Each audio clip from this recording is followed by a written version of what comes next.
ఓం శ్రీ మాత్రే నమః.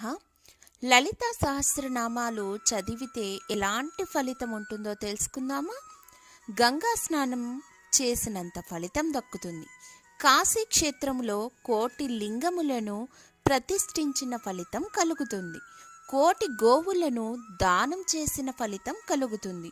కోటి అశ్వమేధ యాగముల దానం చేసిన ఫలితం కలుగుతుంది. విప్రునకు కోటి బారువులు బంగారాన్ని దానం చేసిన ఫలితం కలుగుతుంది.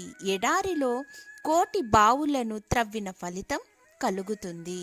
కోటి బ్రాహ్మణులకు భోజనం పెట్టిన ఫలితం కలుగుతుంది. ఒక్క నామం చదివిన జన్మంతర పాపములు పోవును. పుట్టిన రోజు నుండి 3వ రోజున ఒక శక్తి వస్తుంది. ఆ రోజున పఠిస్తే చాలా విశేషం.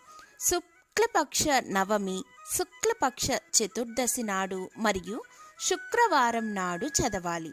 పూర్ణిమ వచ్చినప్పుడు మరింత విశేష ఫలితం అనేది తప్పకుండా ఉంటుంది. నామ దృష్టితో కాకుండా మంత్ర దృష్టితో చదవాలి. సర్వే జనా సుఖినో భవంతు.